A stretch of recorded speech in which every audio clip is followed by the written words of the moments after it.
milimo ya usiepayu. Ine milimo ya wendo Lazaro. Jali. Amen. Asante. Aduoko ni Nyasaye erokamano seche machalo kamagi. Janeno mara arwaki e wach mar Nyasaye, injili makawuono. Aduoko ni Nyasaye kuom riti nyaka wachako romo kendo chieng' makawuono ni.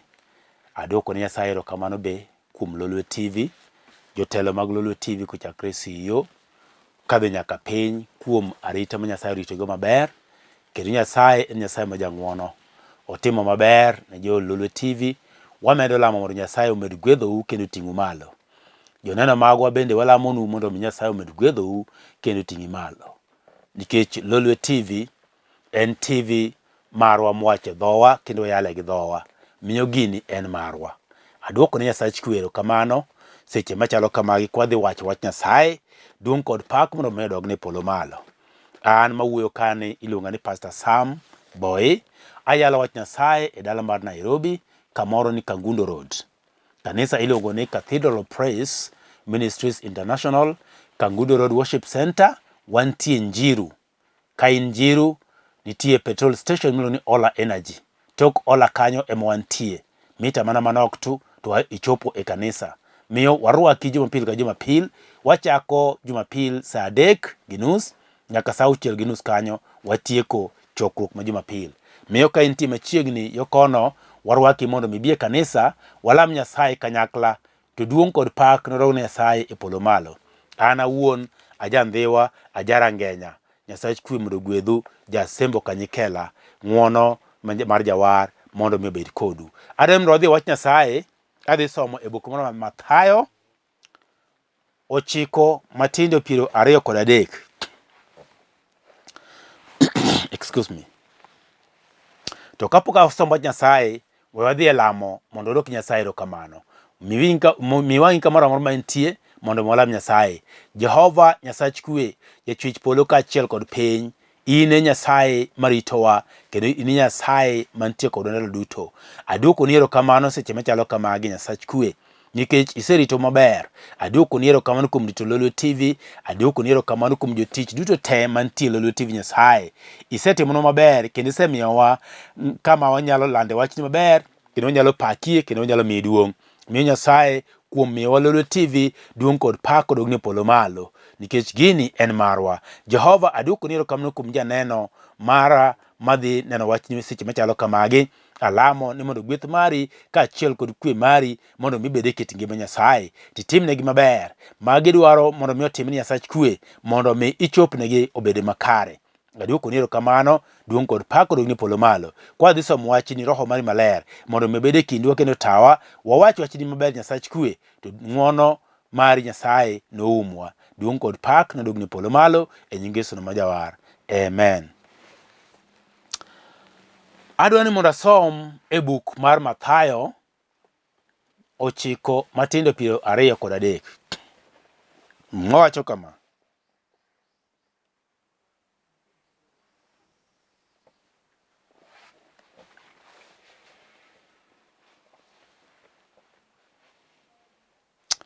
Hallelujah.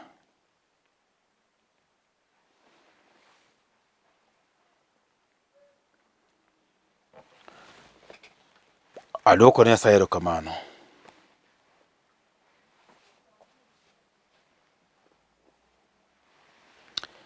Mwacho ni Yesu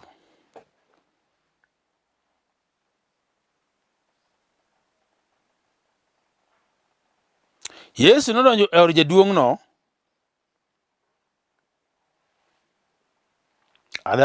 Wi wach madhi wuoye ni Jali en ng'ama nade. Jali en ng'ama nade.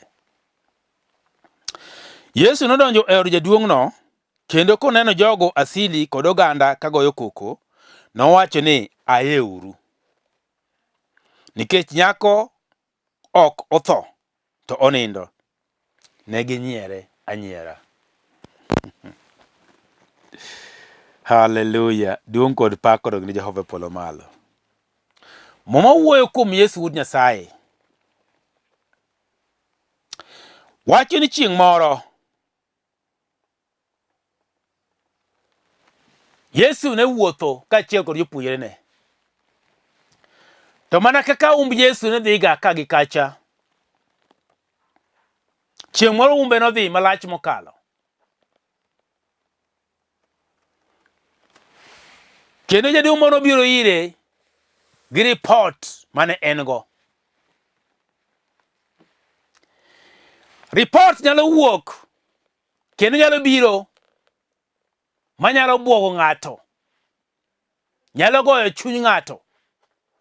Kendo nyalo ketho weche e kit ngima ng'ato. Report mane en go ni nyare nosetho. Kendo dhano oganda maduong' ne ywak kendo ka gigoyo koko ni nyako osetho. To Yesu kanodonjo kacha moyudo ka dhano ywak kendo ji goyo nduru, to nokone ji niya, ayeuru, nikech nyako ok otho, to nindo. Joluo jawachoga ni tho iporo kod nindo. Ki ng'ama otho yore piny, ng'ama nindo be yore piny. Miyo nokonegi ni ayeuru, nyako ok otho, to nindo. Ng'at mawiye ler, ng'at ma pache liw, ng'at malong'o, ng'at modimbore kendo bidhore, onge ng'ama tho ni en ng'ama nade. Ka ng'ato osetho, to ong'e ni ng'ano to osetho. Onge kod kiawa. Mene giwacho ni osetho. Mane gitieko ni osetho. Ging'ado bura ni osetho. To ng'ato achiel ne pod nitie kod geno.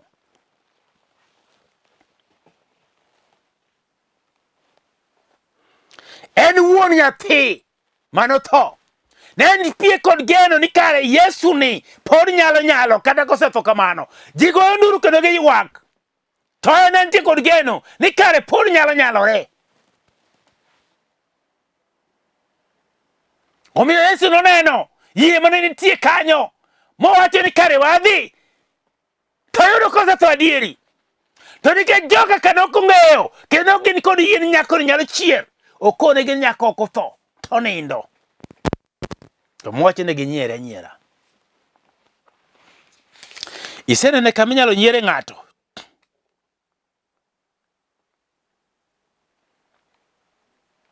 Iseneno kama inyalo nyiere ng'ato. Inyiere ng'ato.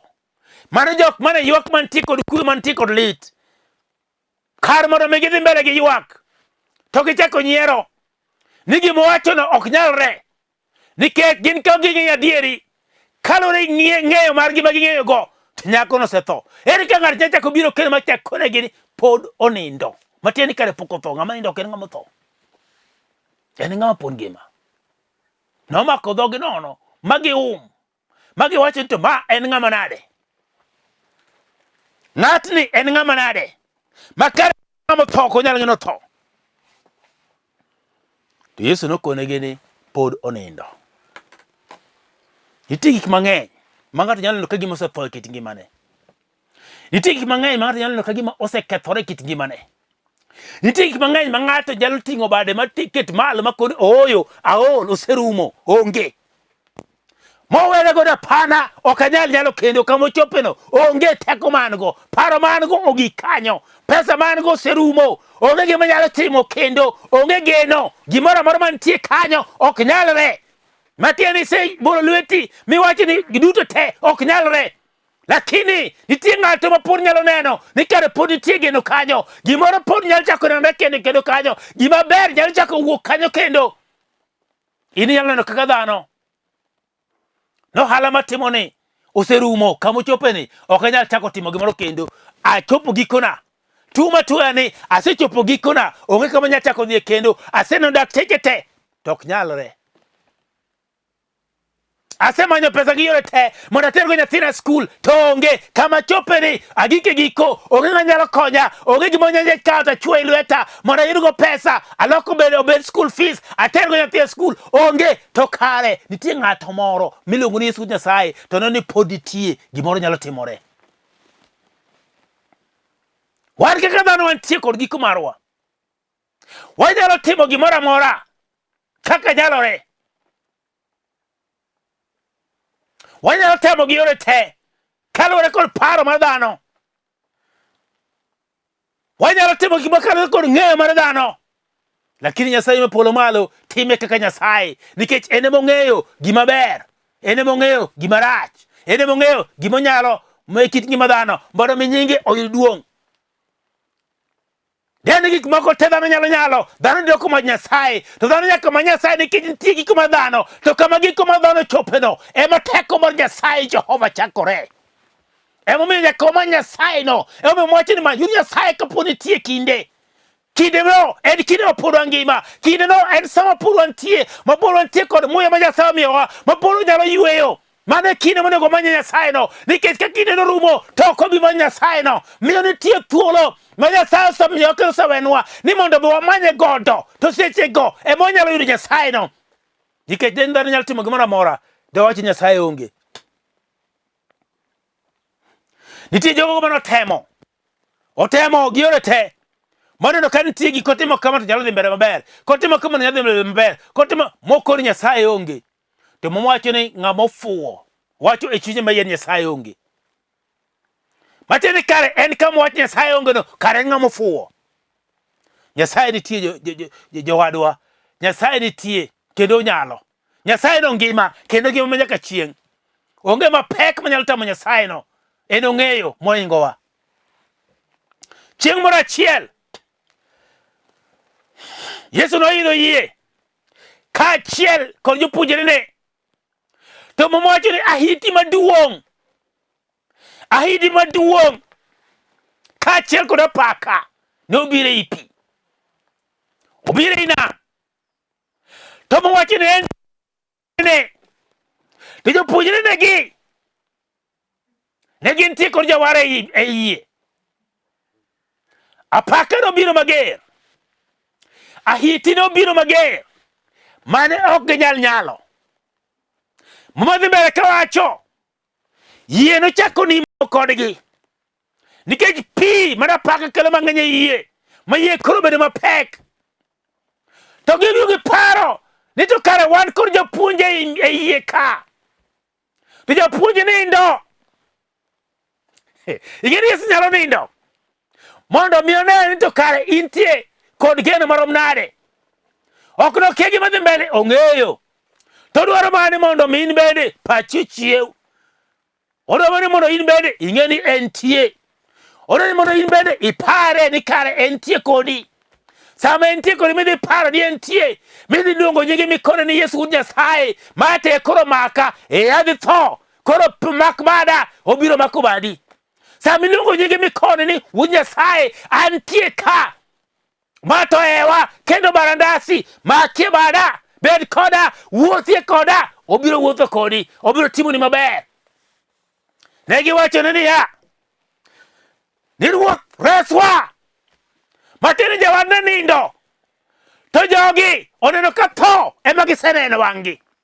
Giseneno ka ngimagi koro dhi lal. Gineno ka nam duong' to onge konyruok, onge resruok ei nam.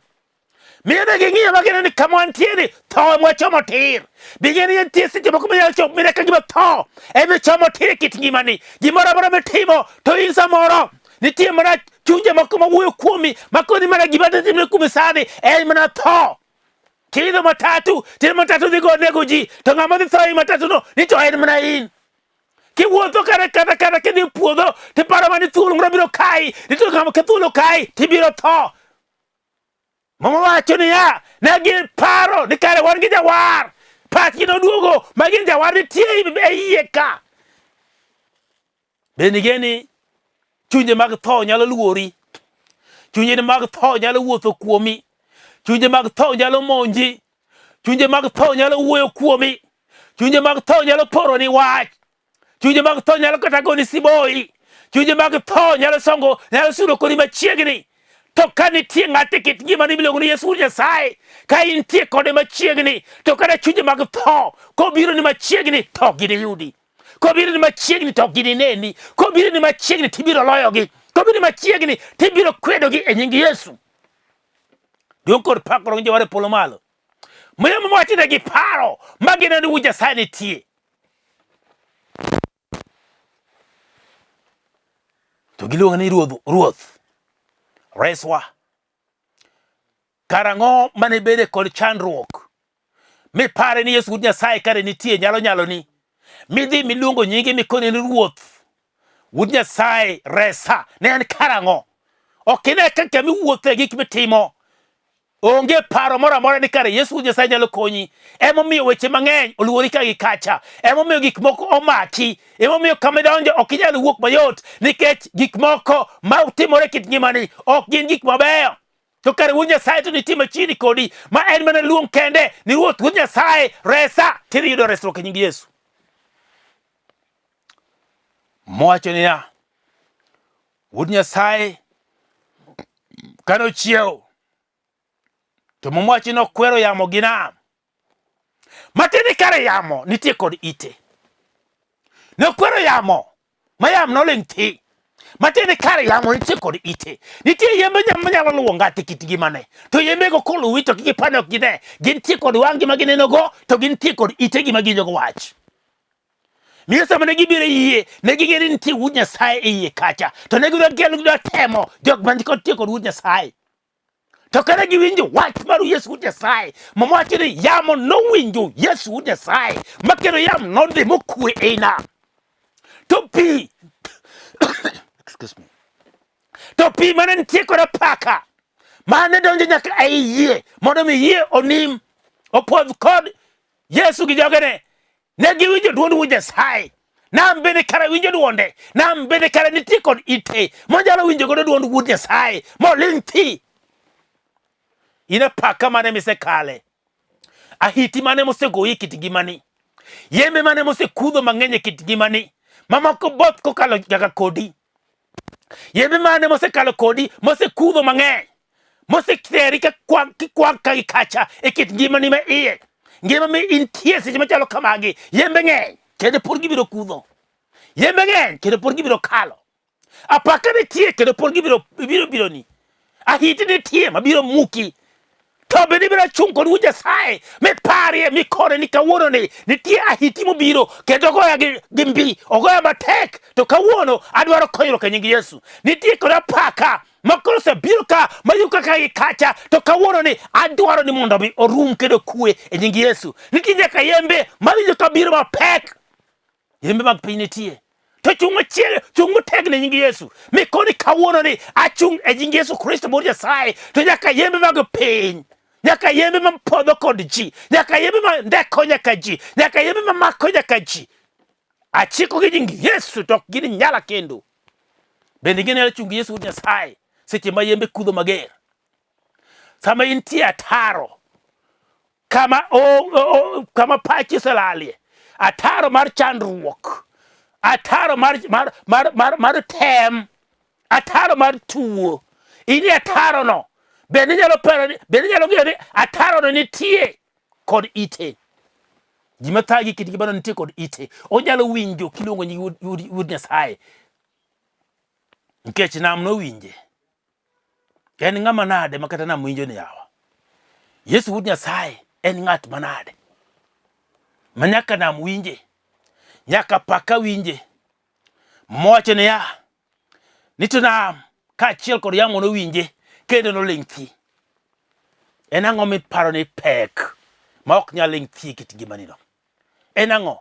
Gima thagowa en mani ogwong kod geno kaachiel kod yie ni kare ginyalo nyalore nying Yesu Kristo ma Wuod Nyasaye. To sama wabiro kawo genowa kaachiel kod yie mwaket e kit ngimawa, mwachung' motegno, mwawach ni kare Yesu Wuod Nyasaye wapako nyinge kendo wamiye duong'. Onyalo gik moko duto nyaka matek ma ok nyalre kit ngima dhano obiro nyalonwa.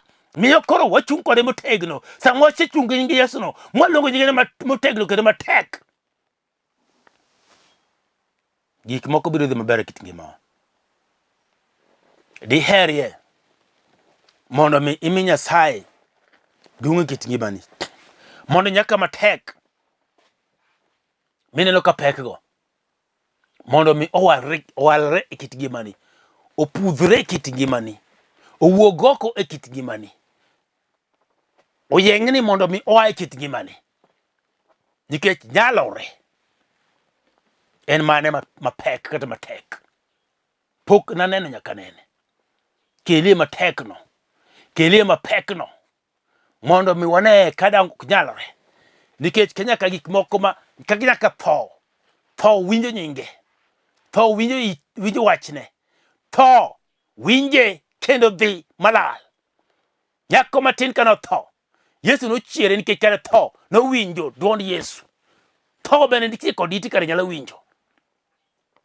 Gik moko duto te matimore kit ngimani, gik moko duto te moluorigo, gintie kod itgi. Ginyalo winjo duond Wuod Nyasaye.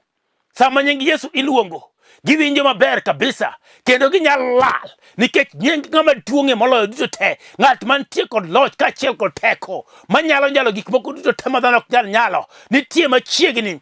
Koluongo nyinge, to nyaka matek momokogo, nyaka maricho duto te biro dhi rumo e kit ngima dhano. In mane mimako? Mane ma in go kit ngimani? Mane mineno ka ger ma ok nyal nyalore? Mane?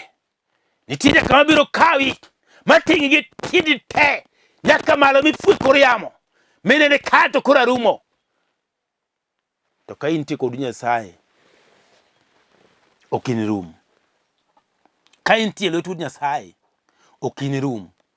Ka intie e chenro mar Wuod Nyasaye to ok inirum. Ka intie king'eyo maber kendo igeno kuome, tiketo yieri nyaka kuome ni kare onyalo kendo entie kod teko e kit ngimani, e kit ngimani to kare biro nyalore. En ng'at mane kochung' to gik moko te nyaka chung'. En ng'ama kojok ne timo to dhi mbele maber kaka onego bedi. Mi aduoko ne erokamano nikech seche machalo kamagi entie ka. Ok en mabor. Yesu ok bedga mabor gang'. Hapana. Obedoga mana machiegni.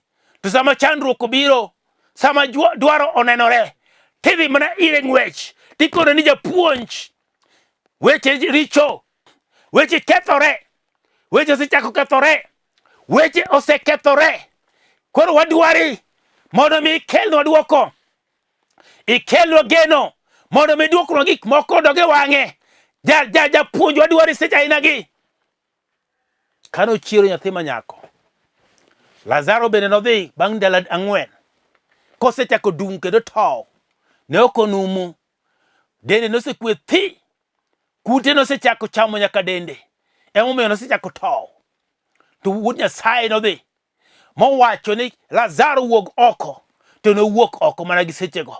Ang'o mineno ka ok nyal winjore kata tho winjo duonde. Tang'o ma ok nyal winjo Wuod Nyasaye nang'o? Onge kata achiel mok nyal winjo Wuod Nyasaye. Miyo kit ngimani biak ibed gi geno kaachiel kod yie ni kare Wuod Nyasaye no onyalo. Onge matek manyalo tami kit ngimani. Adwani mondo alame kod gato seche machalo kamagi. Mondo mi teko mar Jehova, teko mar Nyasaye mangima obed e kit ngima ng'ato.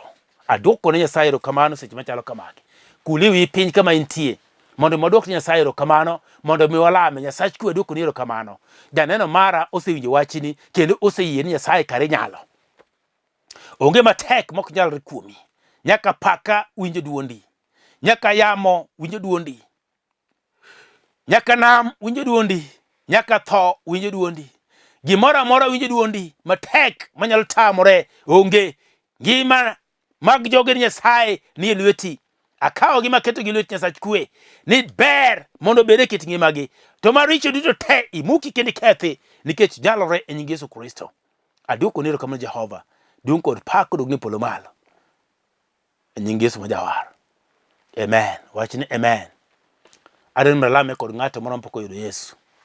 Nikech kiyudo Yesu no, to luonge kendo koro bedo mayo machiegni. Nikech entie seche duto te. Kapok iyudo Yesu, wachni Ruoth Yesu, abiro iri, itimna maber. War dhod chunya. mondo mi abed mangima. Ng'wona richona duto te. Gol nyinga e kitabu mar tho, to ndik nyinga e kitabu mar ngima. Afulo kod dhoga, tayie kod chunya ma iye. Ni wuod Nyasaye kendo jawar mara. War dhod chunya kendo keta thuolo. Adwoko ni erokamano. E nyingino maler. Amen. Kilamo lamono. Many kanisa miyale injili maler. Injili maliw mantie kod puonj. Tibiro chung' e nying Yesu. Adwoko ni Nyasaye erokamano. Kidhi e kanisa wach ni ng'ato nineno ka yale TV. Iluongo ni Pastor Sam. To yalo ni kendo lamo ni lamo mar warruok. Nyasaye ni wuoth kodi. Namba na nitie screen ka 0722 944 623 kata 0731 mar Airtel 495 873. Ng'wono kachiel kod hayo mar Jehova Kristo mondo obed kodu. Obed kodwa, obed nyaka kod Lolwe TV. Adwoko ni erokamano. Duong' kod pak odog ni polo malo. E nying Yesu ma jawar. Amen. Shalom. Olimo ya usiepayu